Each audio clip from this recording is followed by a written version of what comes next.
देवादिदेव खजारार्षि चिंतामणि पार्श्वनाथ भगवान की, वर्तमान शासन नायक श्री महावीर भगवान की, संत श्रोमणी आचार्य भगवान गुरुदेव श्री विद्यासागर जी महाराज की, पूज्य आचार्य श्री समय सागर जी महाराज की, जबली परम पूज्य निरापक श्रवण महर्षि वीर सागर जी महाराज की, समस्त मुनियारिका संघ की। भगवान महावीर स्वामी जी ने जैनों के लिए नहीं, इस दुनिया के लिए कुछ विशेष सिद्धांतों का वर्णन किया है। उन सिद्धांतों में सबसे प्रमुख सिद्धांत है अहिंसा का सिद्धांत। भगवान महावीर स्वामी द्वारा जो बतलाई हुई अहिंसा है,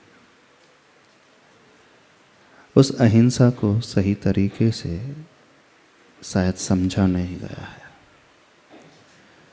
विशेष रूप से जैनियों ने तो उस अहिंसा को समझा ही नहीं।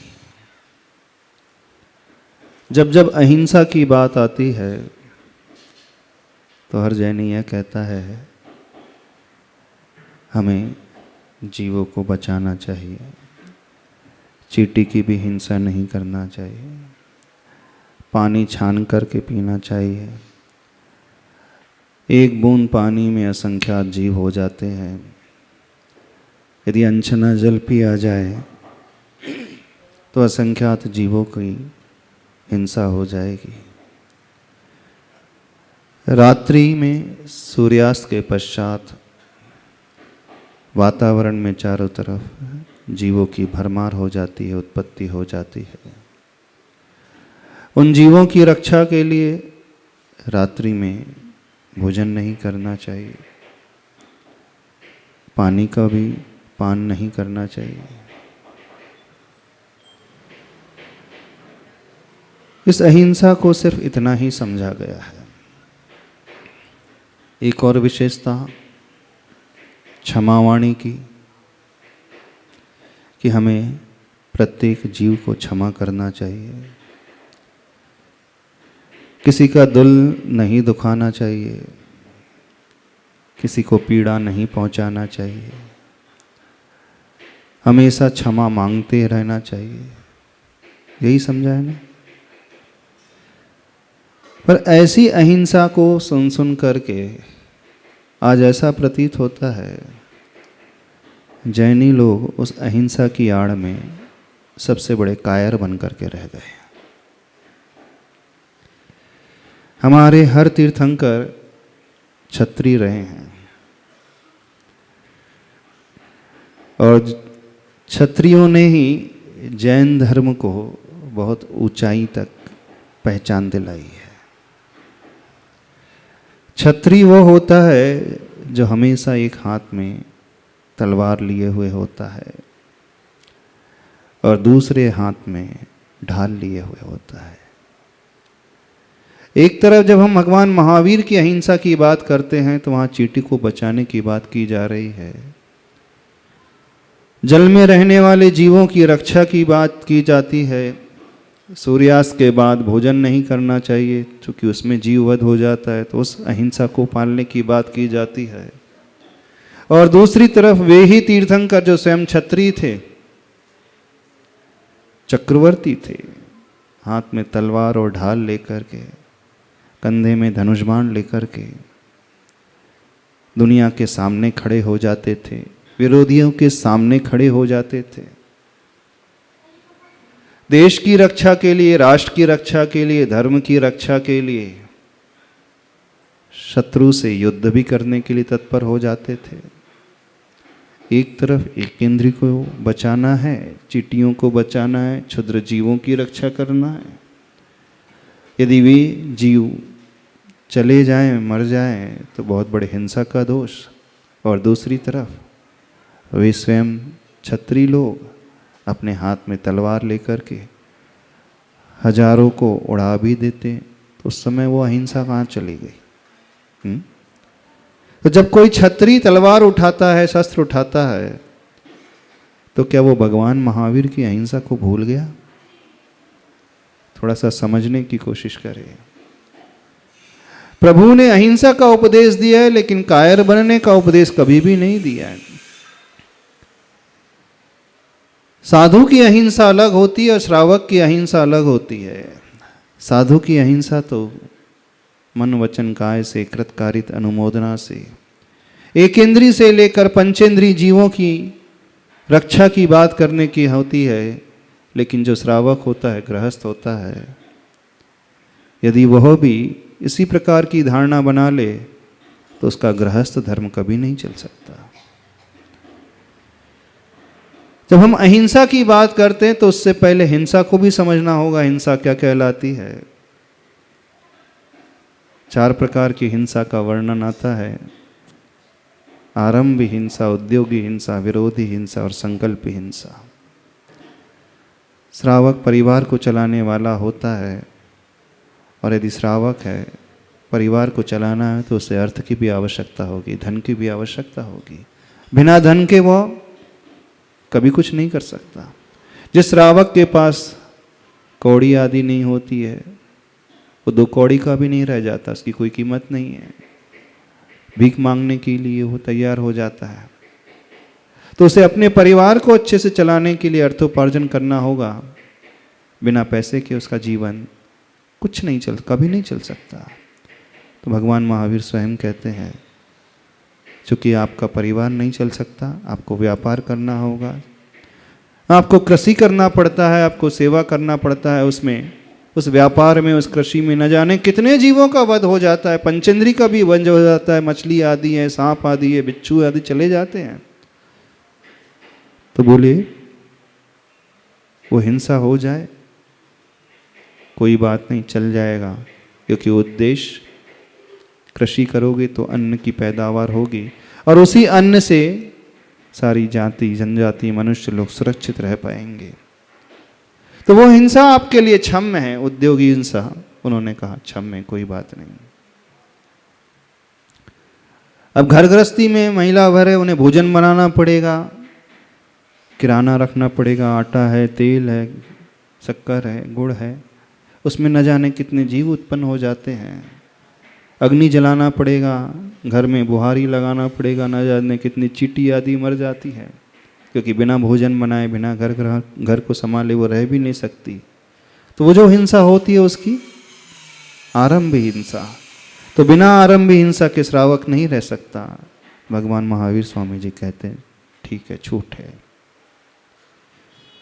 और अपने राष्ट्र की रक्षा करने के लिए, अपने परिवार की रक्षा करने के लिए, देवगुरु शास्त्र की रक्षा करने के लिए, न्याय को दिलाने के लिए यदि वो शस्त्र भी उठा ले, तलवार भी उठा ले, धनुष्बाण भी उठा ले, भाला भी उठा ले, और किसी का वध भी कर दे, तो बताओ वो हिंसा कर रहा है? पाप तो कर रहा है। पर उद्देश्य यहां पर देश की रक्षा का है, परिवार की, धर्म की रक्षा का है, आयतनों की रक्षा का है। और आयतनों की रक्षा के लिए, न्याय के लिए यदि वो शस्त्र उठाता है तो उस विरोधी हिंसा की भी उसे छूट है।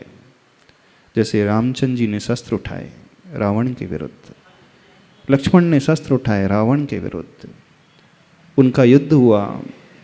वह युद्ध कौन सा युद्ध था? पाप का युद्ध था? वह युद्ध पाप का युद्ध नहीं था। वह युद्ध नीति न्याय और धर्म का युद्ध था। नीति न्याय दिलाने के लिए, धर्म को पालने के लिए राम ने शस्त्र उठाए और हजारों नहीं, न जाने लाखों करोड़ों का वध हो गया। पर उद्देश्य उन सैनिकों को मारने का नहीं था, उद्देश्य तो न्याय की रक्षा का था। और न्याय की रक्षा के लिए जैसे रामचंद्र जी ने शस्त्र उठाए, पांडवों ने शस्त्र उठाए, श्री कृष्ण जी ने भी चक्र उठा लिया। और उस महाभारत में अक्षौहिणी सेना समाप्त हो गई। करोड़ों योद्धा युद्ध में लड़कर के मरण को प्राप्त हो गए। अब इतने करोड़ों योद्धा मर गए, उसका पाप किसे लगा होगा? बताओ, लगा तो होगा पाप। लेकिन उद्देश्य क्या था? धर्म युद्ध था वो। तो धर्म युद्ध के लिए यदि कोई श्रावक शस्त्र भी उठाता है, तलवार भी उठाता है, तो भगवान महावीर स्वामी कहते हैं उसके लिए वो छूट है, कोई बात नहीं, चल जाएगा। 3 हिंसा है, आरंभी हिंसा, उद्योगी हिंसा और विरोधी हिंसा। श्रावक इनके बिना नहीं जी सकता, उसके लिए वो छूट है, परमिशन दी है। चौथी हिंसा आती है संकल्प हिंसा। बिना प्रयोजन के यदि वो एक पत्ती भी तोड़ता है तो वो छूट बिल्कुल नहीं है। प्रयोजन सहित एकड़ों में वो हल चला जाए, एकड़ों तक पानी डाल दे, उस एकड़ों की खेती में न जाने कितने जीवों का वध हो जाए, तो उसमें उसे ज़्यादा दोष नहीं है। और प्रयोजन के अभाव में एक फूल भी तोड़ रहा है, एक पत्ती भी तोड़ रहा है, घास को भी उखाड़ करके फेंक रहा है, तो महान दोष का वह भागी बनता है। बिना प्रयोजन के संकल्प पूर्वक किसी को मारना, संकल्प पूर्वक किसी के बारे में कुछ कह देना, संकल्प पूर्वक किसी के बारे में कुछ बुरा विचार कर लेना, यह संकल्पी हिंसा की छूट उसे नहीं है।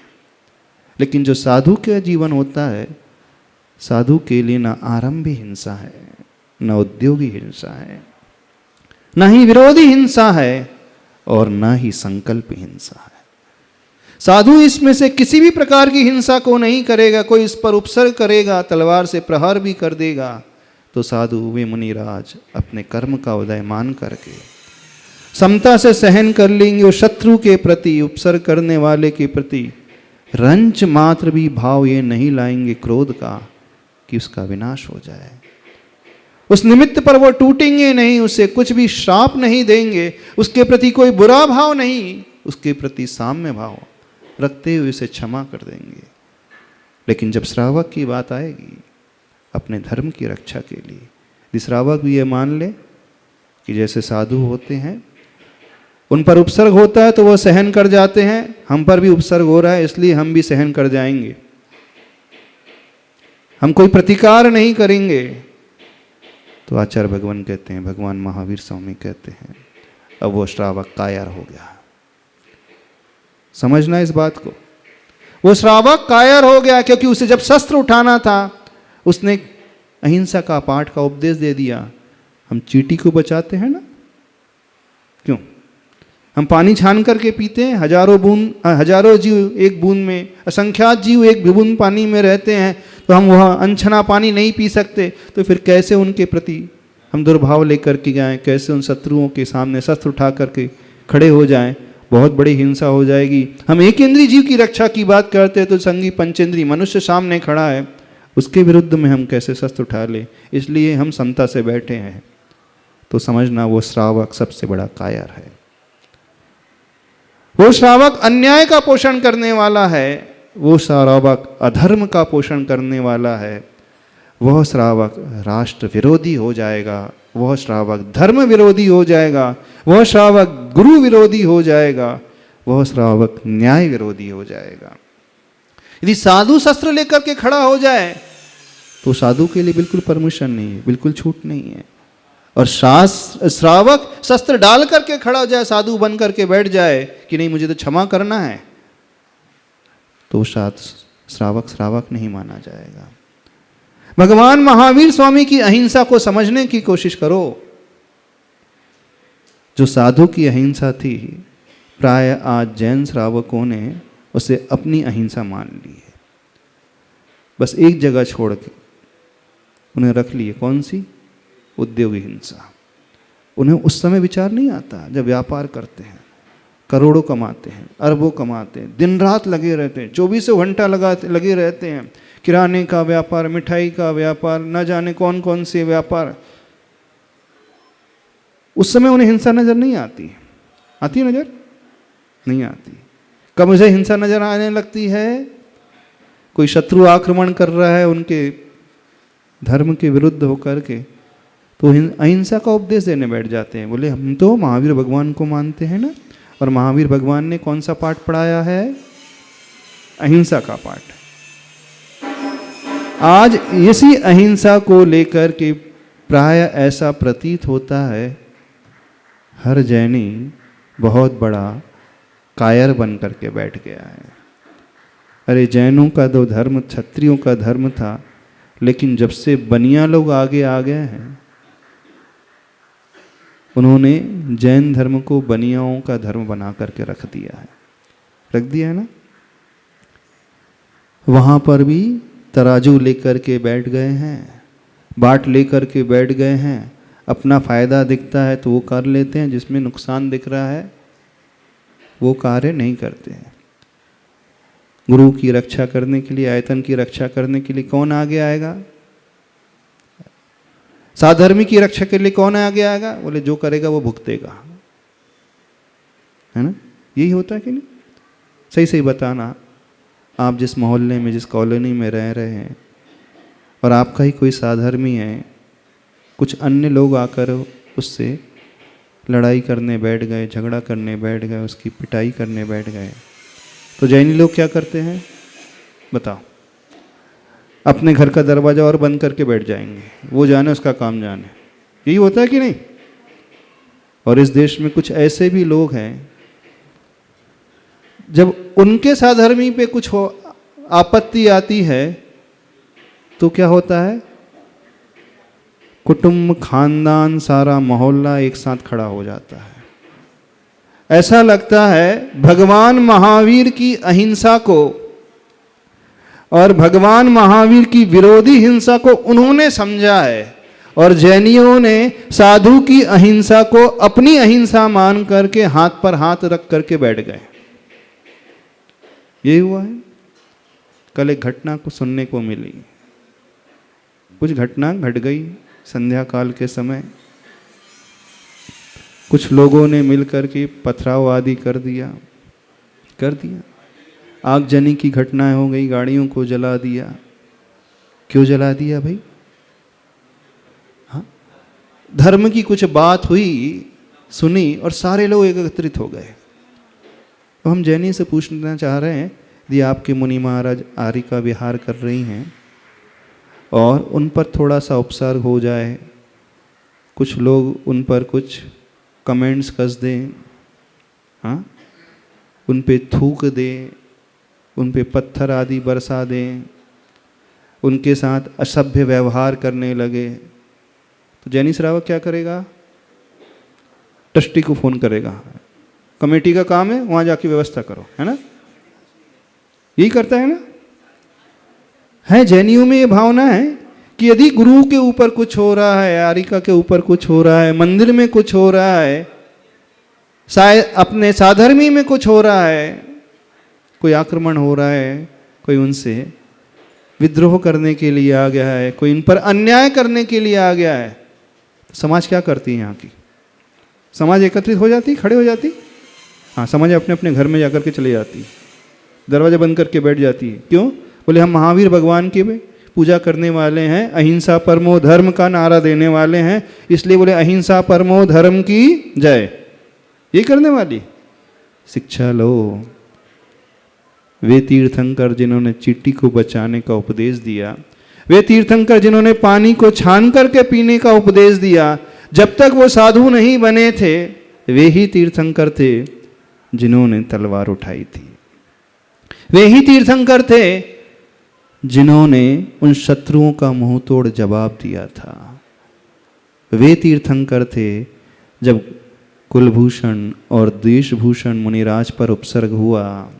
वे महापुरुष रामचंद्र जी थे, उपसर्ग को दूर करने के लिए स्वयं धनुष्बाण उठा लिया, उपसर्ग हुआ था। वे महापुरुष थे। और एक आज के पुरुष का है, महापुरुष का है, बता दो क्या कहें आज के लोगों को? पुरुष का है, महापुरुष का है? वे महापुरुष थे जो कुलभूषण देशभूषण मुनिराज पर उपसर्ग हुआ तो वे राम लक्ष्मण आके खड़े हो गए उनकी रक्षा करने के लिए। और आज के महापुरुष, हाँ, अपने घर में जा कर के दरवाजा लॉक करके बैठ जाओगे। क्या यही समझा है आपने अहिंसा धर्म को? सम्यक दर्शन किया। एक लक्षण होता है स्थितिकरण का। सम्यक दृष्टि जीव का एक लक्षण होता है वात्सल्य अंग का। यदि आपके साधर्मी पर कुछ हो रहा है तो आपका वात्सल्य गुण कहाँ चला गया?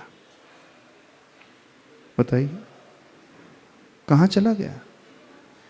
जब पहले जैन बच्चे गुरुकुल में पढ़ने के लिए जाते थे, ध्यान से सुनना, उस गुरुकुल में उन बच्चों को सभी प्रकार की शिक्षा दी जाती थी। न केवल शास्त्र की शिक्षा दी जाती थी, बल्कि शस्त्र की भी शिक्षा दी जाती थी। सारी 72 कलाओं का ज्ञान उन्हें कराया जाता था। क्या गणित, क्या विज्ञान, क्या भूगोल, क्या इतिहास, क्या आयुर्वेद, सब ज्ञान उन्हें दिया जाता था।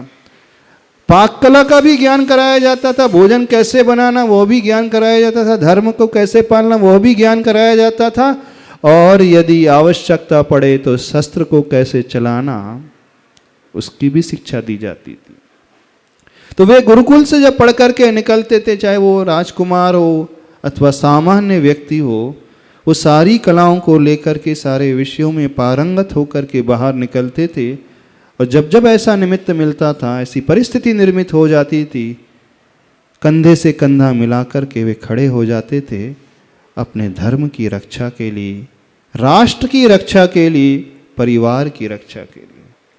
कुछ समझ में आ रहा है कि नहीं समझ में आ रहा? हाँ, अहिंसा के नाम पर विरोध भी नहीं करना। इसलिए विरोध नहीं करना, कौन झगड़ा मोले, उस पर बीत रही है तो वो भुगते, हम क्यों भुगते? यही होता है प्राय। जितने भी बनिया हैं शायद ऐसा ही प्रतीत होता है। आज हर बनिया बड़ा कायर बन गया है। नहीं बन गया कायर?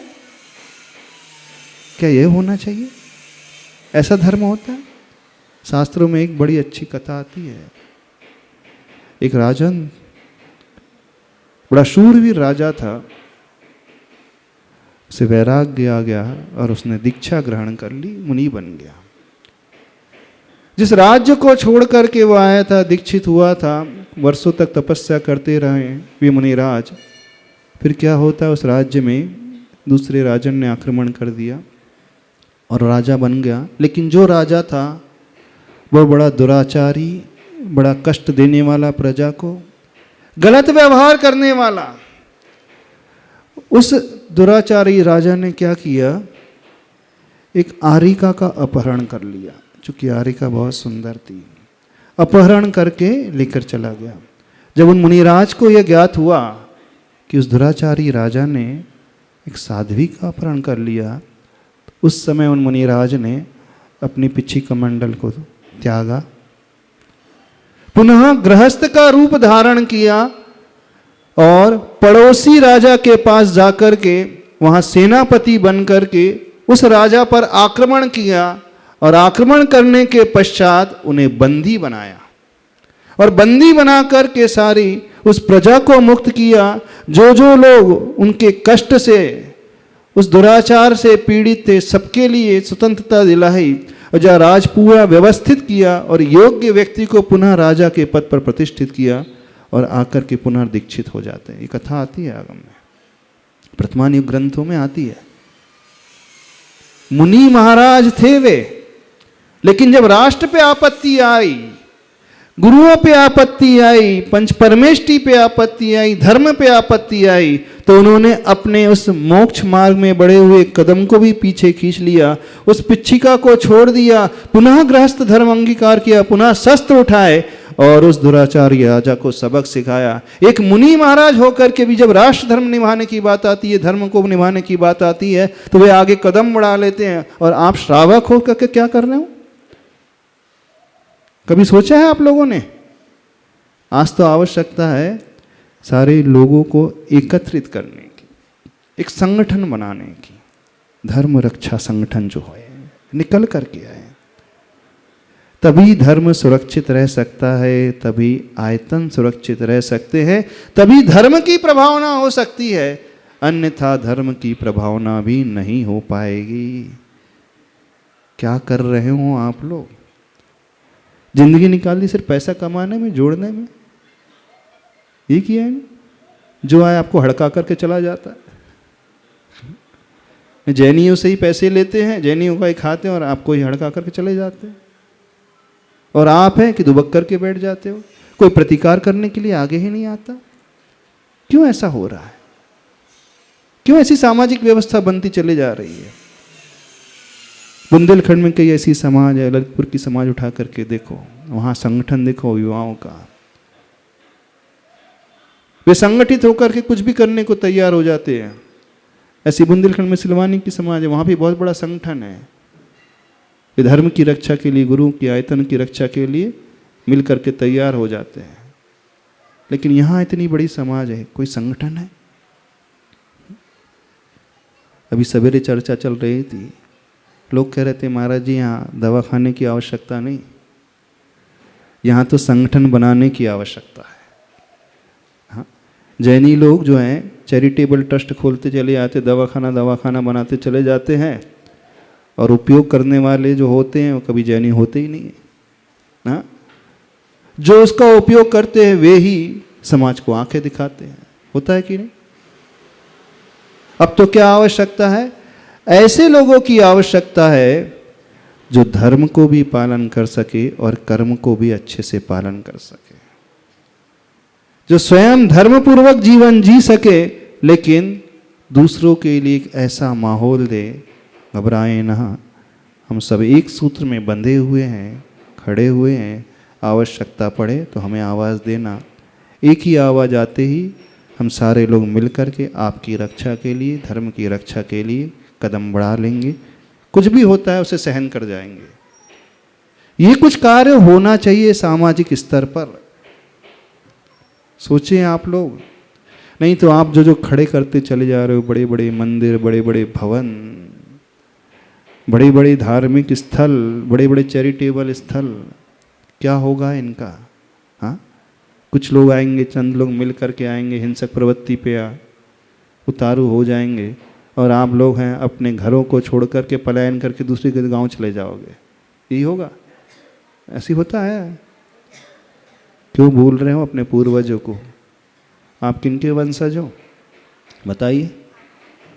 क्षत्रियों के वंशज हो, भगवान महावीर स्वामी के वंशज हो, आदिनाथ स्वामी जी के वंशज हो। तो जितने भी तीर्थंकर हुए हैं वे सारे के सारे क्षत्रिय हैं। जब हम प्रभु की जय बोलते हैं, हम ये कहते हैं कि हम भगवान महावीर स्वामी के वंशज हैं, तो भगवान महावीर स्वामी के एक ही पक्ष को क्यों लेते हो? भगवान महावीर स्वामी जी के दूसरे पक्ष को भी लेने की कोशिश करो ना।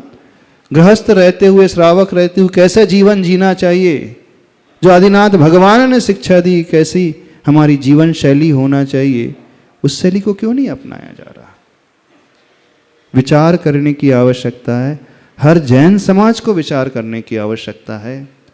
तभी समाज सुरक्षित रह पाएगी, तभी धर्म सुरक्षित रह पाएंगे, तभी धर्म गुरु सुरक्षित रह पाएंगे, और तभी राष्ट्र सुरक्षित रह पाएगा। इस बात को लेकर के चलें।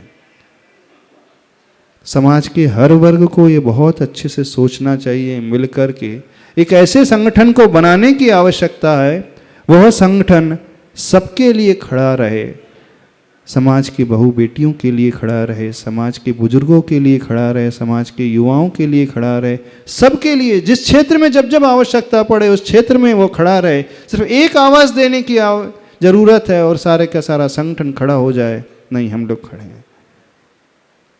सच्चा भक्त वो होता है।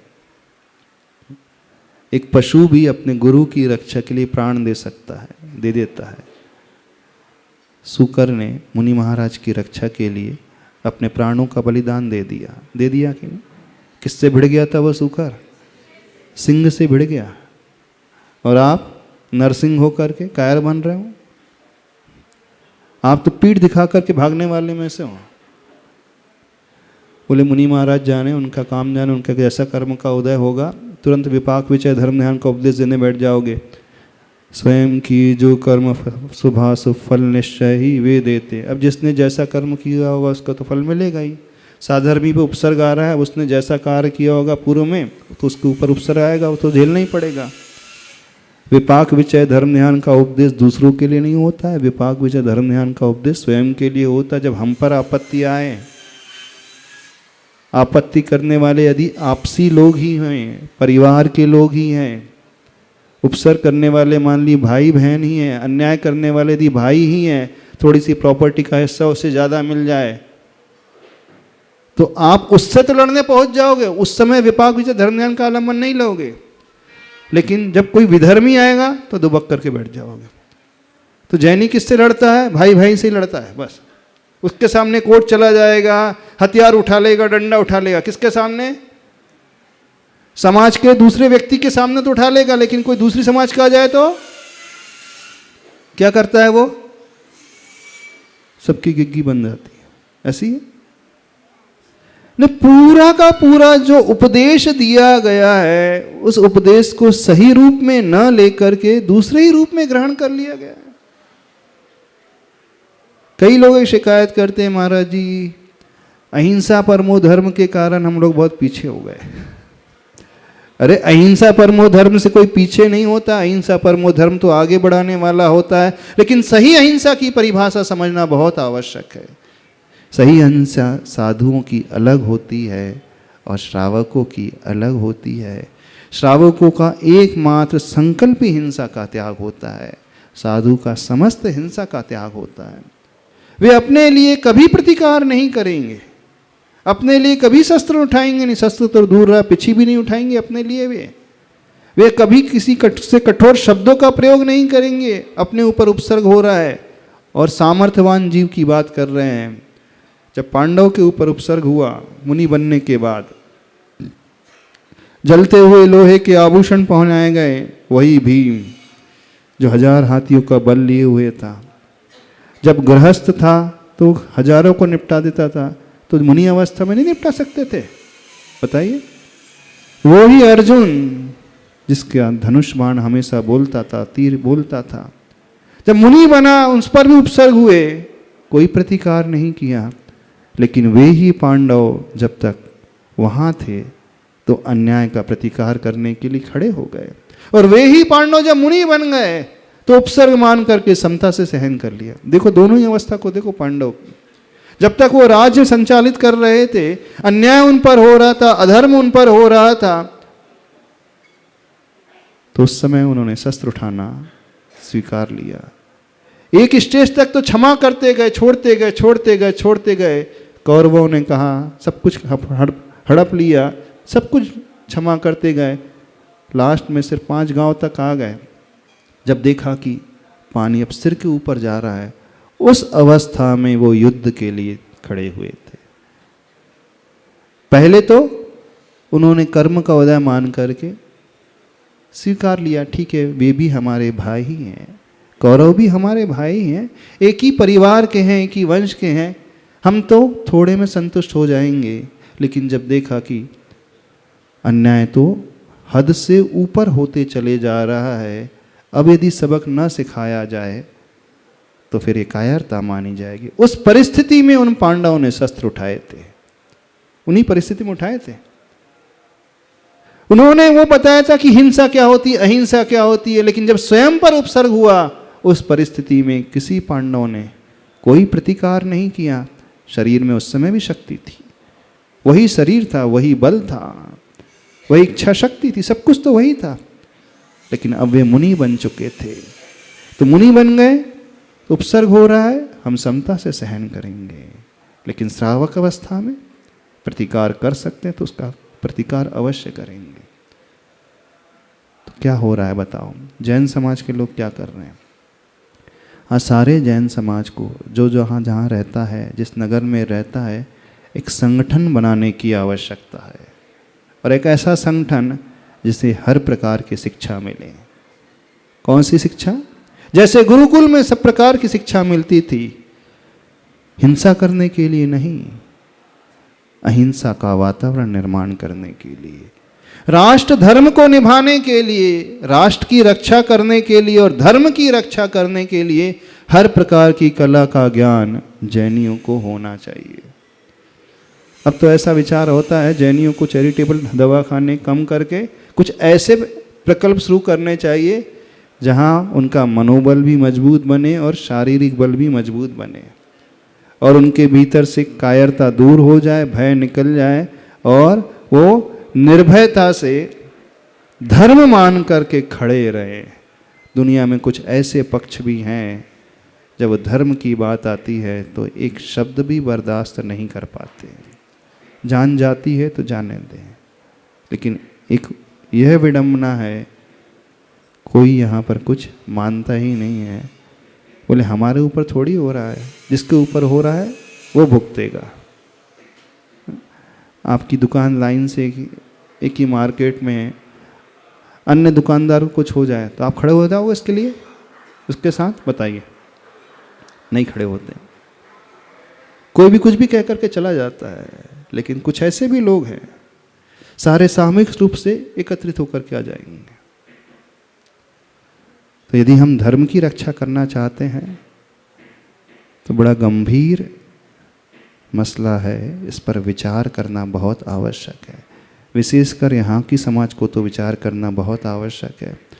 आप इतना बड़ा मंदिर बना रहे हैं, इतनी सारी प्रॉपर्टी जैन समाज की है, ट्रस्ट की है, उसकी रक्षा का प्रावधान क्या है? इस मंदिर की वंदना करने के लिए गुरुओं का आगमन होता है, संघ का आगमन होता है, उनकी सेवा के लिए आप कितने तत्पर हैं? उनकी रक्षा के लिए आप कितने तत्पर हैं? सिर्फ बातों का जमा खर्च करने से कुछ नहीं होगा, क्रियान्वयन होना चाहिए, एग्जीक्यूशन होना चाहिए, धरातल पर उतरने की आवश्यकता है। ऐसे समय हर एक उस साधर्मी की आवश्यकता होती है, भले ही वो मंदिर ना आ रहा हो, लेकिन जन्म से वो इस कुल में पैदा हुआ है, इस वंश में पैदा हुआ है, इस धर्म में पैदा हुआ, तो वो भी बहुत काम का होता है। 3 प्रकार के श्रावकों का वर्णन आता है, एक होता है पाक्षिक श्रावक, एक होता है एक नैष्टिक श्रावक, और एक होता है साधक श्रावक। तो पाक्षिक श्रावक वो होता है जो जिन धर्म का पक्ष लेने वाला होता है, भले ही उसका आचरण ठीक ना भी हो, लेकिन वो जिस पक्ष में जन्म लिया हुआ है, जिस कुल में जन्म लिया हुआ है, वो पक्ष तो उसी का लेगा। तो ऐसे श्रावकों की भी आवश्यकता होती है, और वे ही लोग जो है धर्म को सुरक्षा का वातावरण दे सकते हैं। तो हमें सबको साथ में लेकर के चलने की आवश्यकता है, तब हम सुरक्षित रह पाएंगे, धर्म आराधना कर पाएंगे। और आपने ऐसा वातावरण तैयार किया तो समझना ये सम्यक दर्शन आप पुष्ट कर रहे हो। क्यों? क्योंकि अन्यों के लिए सहयोग प्रदान करना, वे निर्विकल्प होकर के धर्म ध्यान कर सके, तो उसका छठवां हिस्सा उस व्यक्ति को मिलता है। जैसे आचार्य भगवान हमेशा कहते हैं, बॉर्डर में जो सैनिक खड़े हैं, भले ही वो मंदिर नहीं जाते हैं, भले ही व्रत एकासन नहीं करते हैं, भले ही वो पूजा नहीं कर पाते हैं, लेकिन ये उन्हीं की बदौलत है कि इस देश में शांति पूर्वक सारे लोग अपने अपने धर्म की आराधना कर पा रहे हैं। तो अपने आप उन सैनिकों को वो पुण्य लाभ हो ही जाता है, मंदिर ना भी जाएं, छठवां हिस्सा मिलता है। तो सही धर्म तो हम जो कर पा रहे हैं बॉर्डर में खड़े हुए उस आर्मी के कारण, उस सैनिकों के कारण। तो जैसे वे सैनिक कार्य करते हैं, स्वयं कष्टों को झेलते हैं, अपने प्राणों का बलिदान कर देते हैं, लेकिन समस्त जनता के लिए शांति भरा सुख भरा माहौल देते हैं, ऐसे ही भिन्न भिन्न जगह भी है। तो आप धर्म की रक्षा यदि करना चाहते हो तो कंधे से कंधे मिला कर के चलने की कोशिश करें, एक सूत्र में बंध कर के संगठन तैयार करें। और वह संगठन कायरों का नहीं होना चाहिए, वह संगठन बलशाली होना चाहिए, विचारों से भी और शरीर से भी, और अपने धर्म की रक्षा के लिए वो एक कदम आगे बढ़ाने वाला होना चाहिए। यदि कष्ट सहन करना पड़े तो सहन कर जाए, थोड़ा बहुत 19-20 हो जाए तो भी कर जाए, तो सही पुण्यात्मा तो वो कहलाएगा, क्योंकि उसके बलिदान के कारण ही सारे धर्मगुरु भी धर्म की आराधना कर पाते हैं। तो एक बहुत बड़ी आवश्यकता है, क्योंकि आज सुरक्षा कलौ एकता बलम इस सूत्र के माध्यम से ही मिल सकती है। आचार्य भगवान इस सूत्र हमेशा कहते थे, कली काल में, पंचम काल में यदि बल है तो एकमात्र एकता का ही बल है। यदि हम सब सामूहिक रूप से संगठित होकर के आगे आ जाएं तो बड़े से बड़ा कार्य भी कर सकते हैं। तो सभी लोग चिंतन करें, विशेषकर सारे ट्रस्टी लोग, भूतपूर्व लोग, भिन्न भिन्न संगठन, आपका ग्रुप भिन्न भिन्न हो सकते हैं, लेकिन एक ऐसा संगठन बनाएं उसमें आबाल वृद्ध सभी लोग सम्मिलित हो, और जब आवश्यकता पड़े तो एक आवाज़ में वे खड़े हो जाएं, चाहे युवा वर्ग हो, चाहे प्रौढ़ वर्ग हो। आपके साथ कोई लोग खड़े हो जाते हैं तो अपने आप ही उसे संबल मिलने लगता है, और संबल मिल जाता है तो बड़े बड़े असंभव से दिखने वाले कार्य भी बड़ी आसानी से संचालित किए जा सकते हैं। तो समझ में आए अहिंसा क्या होती है जैनों की? जैनों की अहिंसा का अर्थ कायरों की अहिंसा नहीं है। जैनों की अहिंसा, श्रावकों की अहिंसा भिन्न होती है और साधु की अहिंसा भिन्न होती है। यदि श्रावक उस विरोधी हिंसा को नहीं अपना रहा है तो एक नंबर का कायर है, वो एक प्रकार से धर्म का विद्रोही माना जाएगा, अधर्म का पोषण करने वाला माना जाएगा। क्योंकि जब उसे शस्त्र उठाना था वो हाथ पर हाथ रख करके बैठ गया और खड़ा हो गया, चुपचाप रह रहा है, तो वह भी गलत माना जाता है। तो इस सभी लोगों को बहुत अच्छे से विचार करने की आवश्यकता है। बोले देवादिदेव श्री चिंतामणि पार्श्वनाथ भगवान की।